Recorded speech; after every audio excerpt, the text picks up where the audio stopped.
1972 کی بات ہے، 1972 کی۔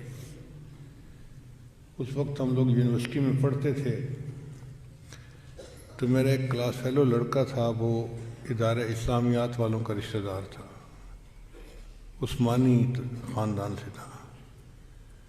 میرے ساتھ اس کا بہت محبت کا تعلق تھا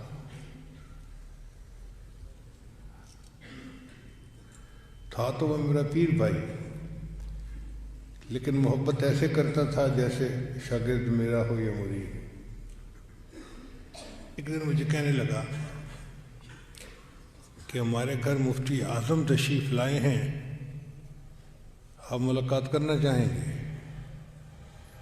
نے کہا ضرور کرنا چاہیں گے، کیوں نہیں؟ کہنے لگا اگر آپ چاہیں تو میں آپ کی ملاقات کروا دیتا ہوں، ہمارے گھر بھی ٹھہرے ہوئے ہیں۔ میں نے کہا بہت اچھا۔ چنانچہ یونیورسٹی سے فارغ ہو کے میں اس کے ساتھ لاہور ان کے گھر چلا گیا۔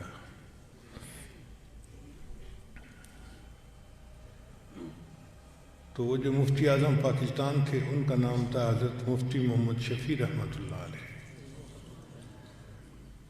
میری ان کی پہلی ملاقات تھی زندگی کی۔ خیر میں جا کر بیٹھ گیا،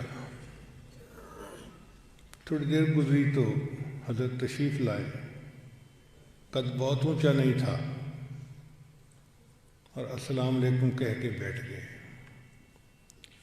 اب میں سمجھ رہا تھا کہ بھئی جب مفتی صاحب تشریف لائیں گے تو وعظ و نصیحت شروع ہو جائے گی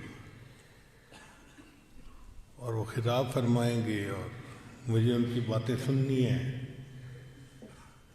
مگر وہ تشریف لائے، سلام کر کے خاموش بیٹھ گئے۔ کافی دیر گزر گئی، میں تو ویسے ہی صوفی مزاج کا لڑکا تھا، چپ بیٹھا ہوا تھا، تو حضرت بھی خاموش۔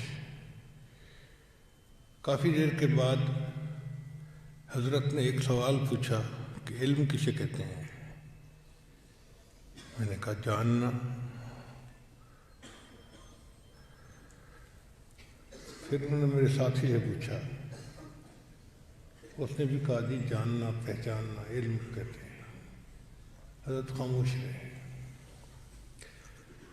تو میں نے کہا کہ حضرت ہم طالب علم ہیں، ہمیں تو نہیں پتہ اتنا، آپ ہمیں بتا دیجئے کہ علم کسے کہتے ہیں۔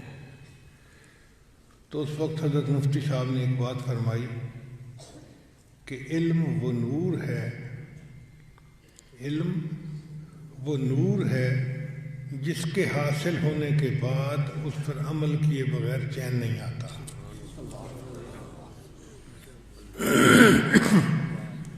علم وہ نور ہے کہ جس کے حاصل ہونے کے بعد اس پر عمل کیے بغیر چین نہیں آتا۔ فرمایا